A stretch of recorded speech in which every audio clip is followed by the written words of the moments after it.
We made it into Glacier Bay. It's beautiful out here, nice sunny day. We threw the sails up and we're sailing 4 knots. Got a pretty early start out of Bartlett Cove this morning in order to make it through Sickaday Rapids, and now we are heading up bay, as the locals call it, in the direction towards the magnificent glaciers of Glacier Bay. Looks like we've got some nice weather in the forecast for the next couple of days, and then it's gonna turn, so we're trying to make some ground in here so that we can explore it all in the timeline of our permit. We are here for a glorious 7 days, and we're really excited. We've got some amazing adventures planned in here, and we're stoked to show you guys. Glacier Bay, a vast, pristine wilderness area in southeastern Alaska, is known for its surreal scenery, magnificent glaciers, rugged mountainous terrain, and an abundance of marine wildlife like you've never seen before. Home to over 1,000 glaciers, many of them still tidewater, calving enormous icebergs into the bay. The dense ice pack is crucial habitat for the abundance of wildlife here. And the snow-capped peaks, the tallest in North America, seriously leave you breathless.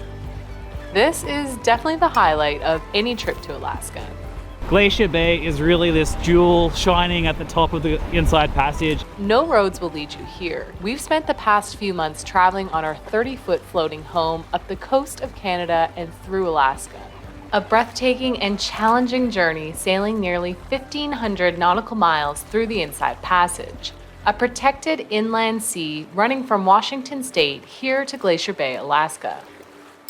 It's so glorious, and it is 100% worth all the effort and all the time it takes to get up here to come and witness it and come and explore it. The goal was to make it here, nearly 59 degrees north. You're joining us during the final leg of the journey.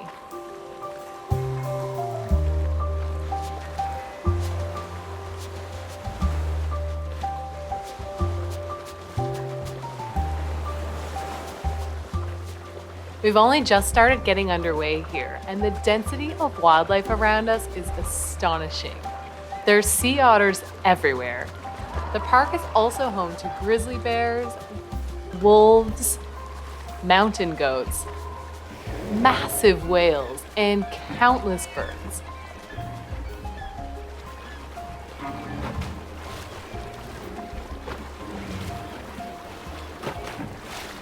So we'll be keeping a keen lookout.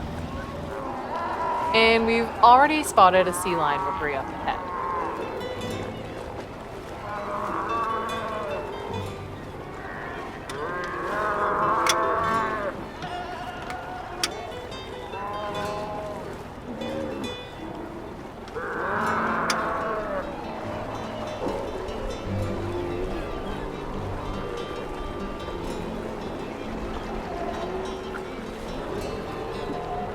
Wow, those sea lions are nuts. These are stellar sea lions, the largest species of sea lion in the world. They are highly social and vocal. The spring and summer is breeding season, where males stake out territory on rookeries and try to gather harems of females. They gather in large groups like this on rocky outcrops called haulouts, which are scattered throughout the bay.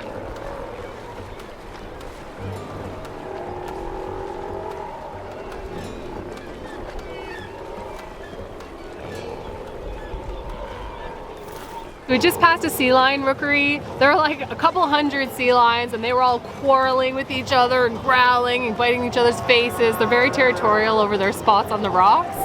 Pretty nuts.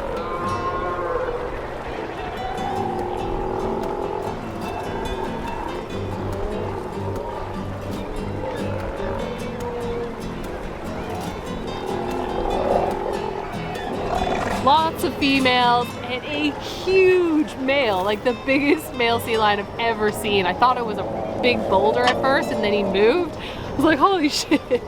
Massive guy, definitely eats a lot of fish. Males can weigh up to 2,500 pounds, over 1,000 kilograms, and 3 meters long. The females are much smaller. These hefty marine mammals are carnivores, mainly consisting on a diet of fish, sometimes traveling hundreds of miles between feeding and resting sites.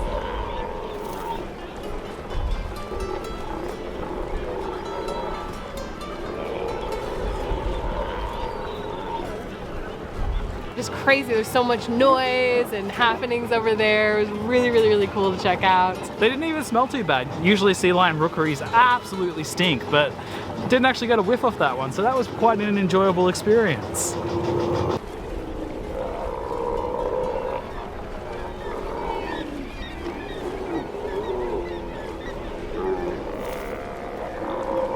It's really, really cool. Crazy to see that many aquatic mammals just hanging out in the one spot. With this much seal blubber on the menu, you can be pretty sure that there are predators lurking nearby. And there's a whale up ahead.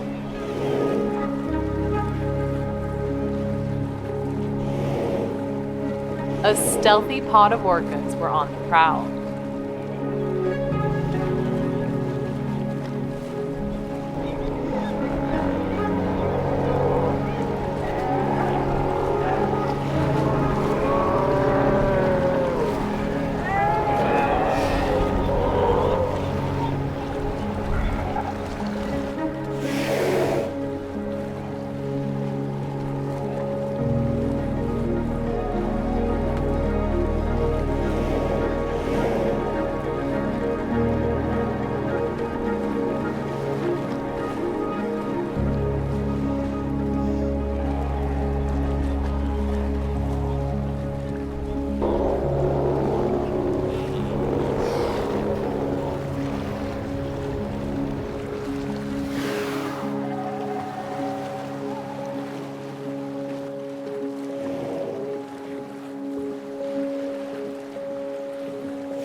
The sea lions might have gotten lucky this time.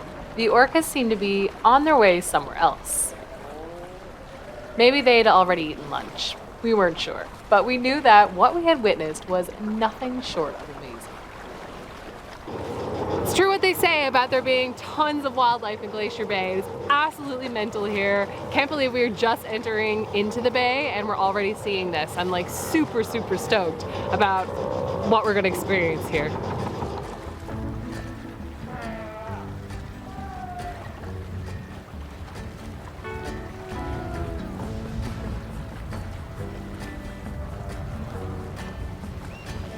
With the orcas moving on, it was time for us to do the same. We had so much to see and quite a bit of ground to cover. Not a lot of wind in here today, so we are back to motor sailing. We've got 26 nautical miles to go before we reach the anchorage that we hope to drop the hook in this evening. So gonna get a move on here. Absolutely beautiful here today, just glass on the water. The mountain vistas are insane. These mountains up ahead of us are bigger than Mount Baker. They are just absolutely enormous. Mount Fairweather is like over 4,000 meters. Just insane mountains in this area. So stoked to be here. Absolutely beautiful day.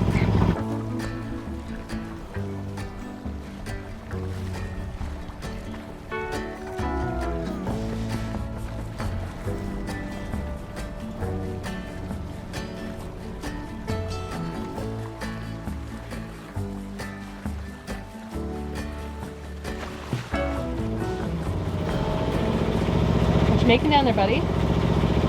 Making sushi. It's the last of the Hewitt salmon, the last of the crab. So we're gonna have some crab salmon sushi. We caught a coho not too long after leaving Juneau, and James made gravlax with that salmon, which is what's in the sushi. So amazing. We made that in one of our other videos, so I'll link to that episode in the description. But then we used the salmon carcass, as you would, to catch 3 beautiful Dungeness crabs. Actually, we hauled up a huge basket of Dungeness and had to throw the rest back. Female. So we've got fresh crab, fresh salmon in this sushi. It's gotta be like some of the best sushi you could have, right?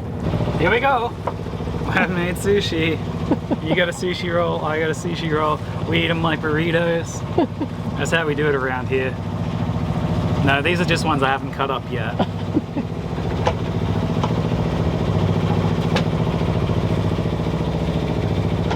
This is what they look like when they're plated. Wow. Wow. Oh man, I feel like wow. That's amazing. Yeah. So like what, 4th day of sushi?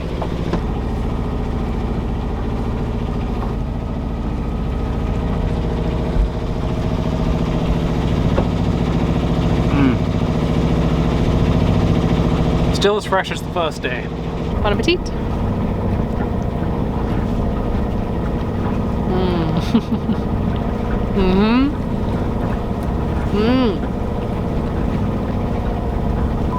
That is phenomenal. So good.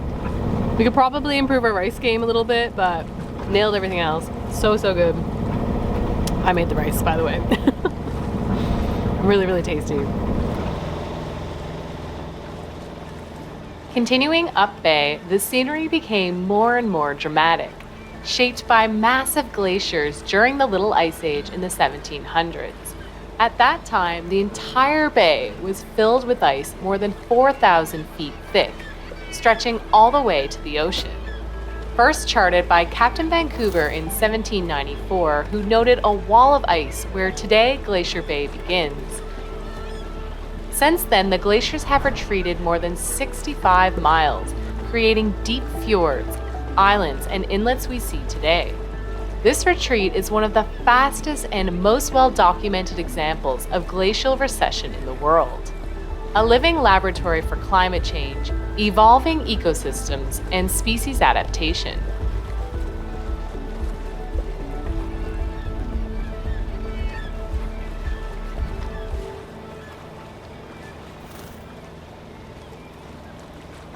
With the popularity of the park growing throughout the 1900s, Glacier Bay has attracted more and more traffic. And after World War II, the rise of commercial cruise lines brought hundreds of thousands of tourists. By the 2000s, over 100 cruise ships were entering the bay annually. The surge raised serious environmental and ecological questions, such as noise pollution and emissions. Today, only 2 large cruise ships are allowed in the park per day, and all vessels must follow strict protocols regarding speed, noise, and waste management, which is really great for all the critters that call this place home.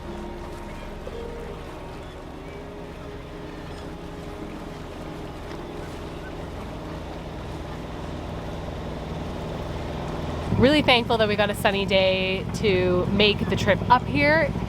This time of year, Southeast Alaska tends to see a lot more rain. It's sort of like 70% chance of showers almost every single day, except for today. So really grateful for that. And it might be the only sunny day we get while we're in here on our park permit. So we're sort of like on a push to see as much as we can. Gotta work with what you got. And that's looking like what we are getting.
Well, it's been a spectacular day motoring up here. The views are absolutely sensational. We're just arriving here at Reed Inlet. The glacier comes, I mean, it's not tidal water, but it comes down to the water. There's like a little beach in front of it, but the ice is right there. There's 2 choices for anchorages here. There's the northeast side or the southeast side, and I think we're going to go south because you know, the weather's very settled at the moment and we can get pretty bloody close to it. I think it'd be cool to go get on the land, go explore it, go walk about on it, maybe climb up the hill beside it even. Feeling pretty excited to get to anchor in front of a glacier, we motored into the inlet, but not before scooping up a fresh piece of glacial ice for celebration.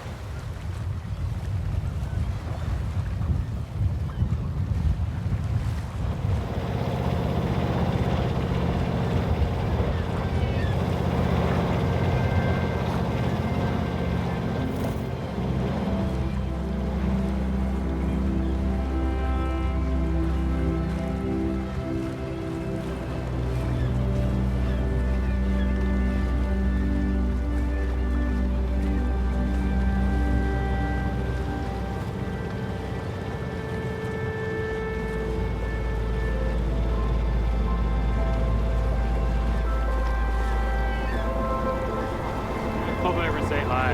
Yeah.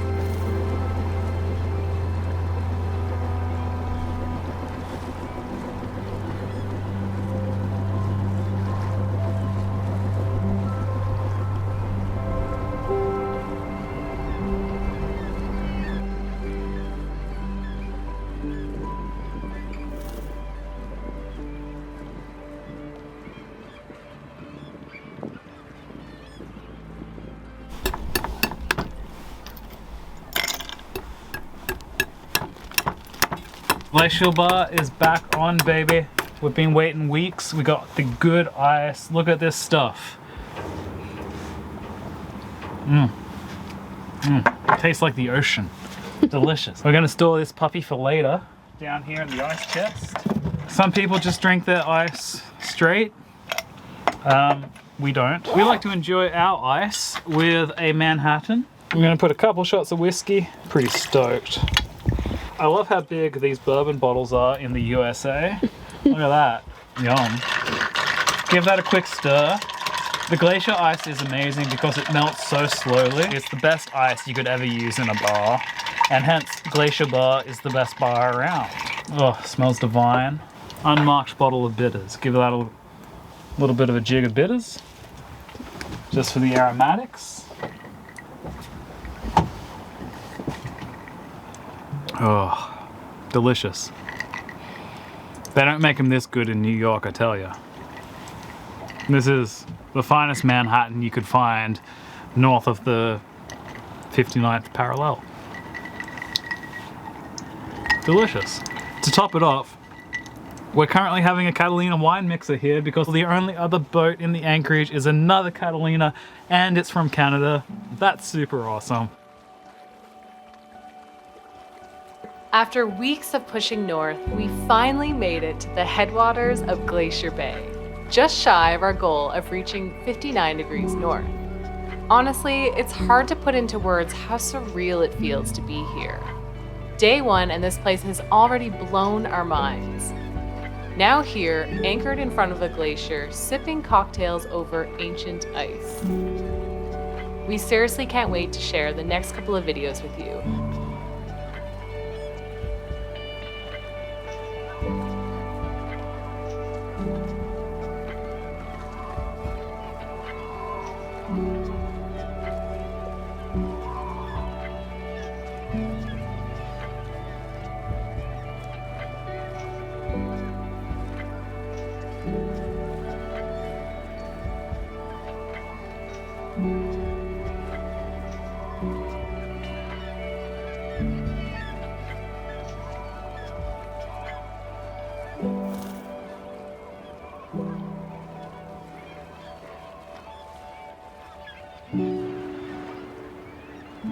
Extra big thank you to the folks here whose continued generosity and support make these videos possible.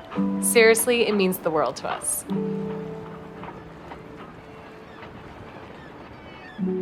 Thank you for being here, for coming along on the journey with us. We'll see you next time.